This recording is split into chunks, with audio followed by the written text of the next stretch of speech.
Gu family to pick her up were already in the capital. They behaved perfectly at the Su house. 3 days before she left, all her bags were packed. Su Wanning looked at her vanity. There was a beautiful jewelry box and an old blank wish card. The jewelry box was a gift from u8e when he chased her. It had 9 layers full of jewelry. The blank wish card was a gift she'd given him. When she was 12, he'd long forgotten it. Su Wanning once wanted to use that card to ask him to marry her. But in the end, she refused to waste her life on him. The card had his personal seal on it. It couldn't fall into anyone else's hands.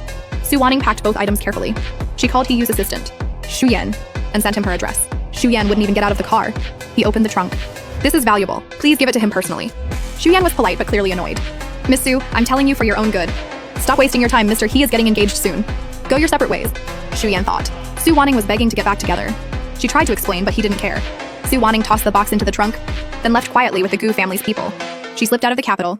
2 days later, Su Wanning met her future husband for the first time, Gu u8e, heir to the Gu family. He wore a tailored black suit, elegant and handsome. He sat in a wheelchair, a thin blanket over his legs, but he stood tall in his bearing, making everyone forget his disability. Gu u8e said her name in a low voice, Su Wanning. She took a deep breath, stepped forward quickly, then knelt down slowly, meeting his eyes. Su Wanning felt nervous and shy. In his dark eyes, she saw a tiny version of herself. Her lashes trembled. She breathed in quietly, gathered her courage, and reached out to hold his hand, resting on the blanket. "Hello, Mr. Gu, I'm Su Wanning." Gu u8e didn't pull away. His fingers were long and strong. She could barely wrap her hand around his. Su Wanning was so nervous, she could barely breathe. When Gu u8e suddenly held her cold hand back, his warm big hand completely covered hers. "Push me back to my room." Su Wanning hurried to stand, but stumbled and almost fell. Gu u8e reached out just in time and held her waist. "Careful." He let go quickly, but Su Wanning's cheeks burned. She took the wheelchair from the servant and pushed him into the room.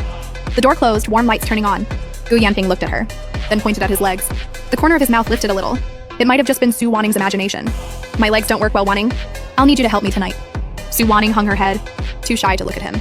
She nodded lightly, then awkwardly brushed her hair. Her skin was burning hot. u8e had a party before his engagement. His fiancée Xianning didn't come, just his group of friends. After a few rounds of drinks, everyone was drunk. Someone blurted out Su Wanning's name. "Bro, you, out of all the girls you dated, Wanning was the prettiest." "For real, we all agree. If you hadn't called dibs, I would have gone for her.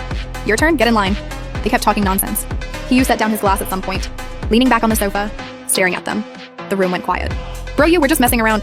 We drank too much. Don't take it seriously." u8e actually smiled. "Hearing you guys talk, I just thought of Su Wanning. Is she dead or something? No noise from her in forever?" His voice was cold and casual, like he'd only just remembered her. Like her dying wouldn't even matter. But the whole room went dead silent. u8e's assistant u8e spoke up. "Mr. He, my bad, I forgot to tell you. Miss Su sent you something a few days ago. Said it was really valuable. I figured she was begging to get back together, so I talked her out of bothering you." u8e glanced at his assistant coldly, even chuckling. "Nice, your guts keep getting bigger." u8e jumped, bowing repeatedly, sweating.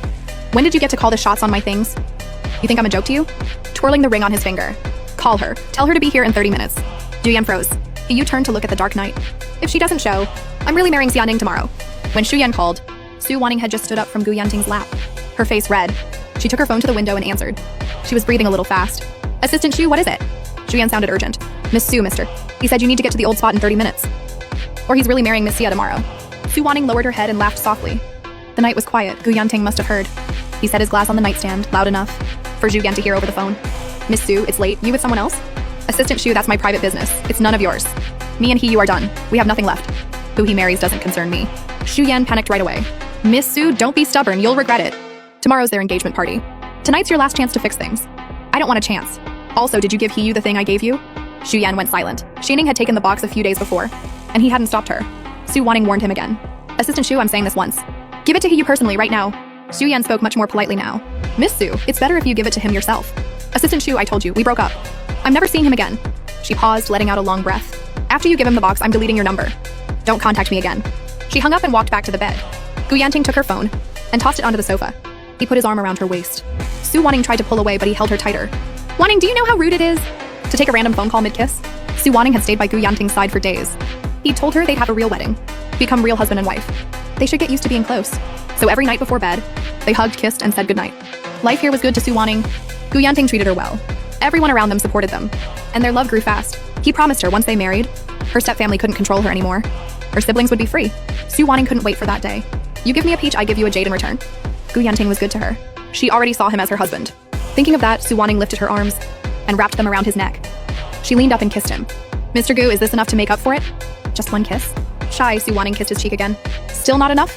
Before she finished speaking, he took charge, holding her chin and kissing her deeply. She'd long forgotten everyone back in the capital. All she cared about was the man in front of her. After a long time, u8e let her go. It's late, go to bed. Good night, Wanting. Su Wanting stood up, fixed her messy clothes, brushed her messy hair, said goodnight and left. Her room was right next to u8e's. When she lay down, just knowing her husband was on the other side of the wall made her feel completely at peace. A long time after the call, Shu-Yan still stood there. He sighed, stressed, then went inside and told He-Yu what Su Wanting said. He-Yu looked normal, but his fingers around the glass were white-knuckled. Shu-Yan was sweating like crazy. Mr. He, maybe Miss Su is just being stubborn. Stubborn? In a second, He-Yu kicked the coffee table over. Glasses shattered everywhere. He laughed coldly. She's got some nerve now. Playing games with me. Fine, let's see how long her tough act lasts. And He-Yu gave Shu-Yan a dark look. Where's the stuff? Shu-Yan bowed even lower.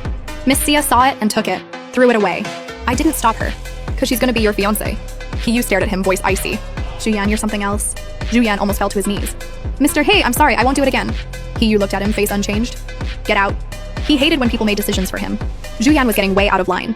Shu-Yan didn't dare say another word, and ran out. Everyone left when they saw his mood. He-Yu leaned on the sofa, drunk and tired, and closed his eyes.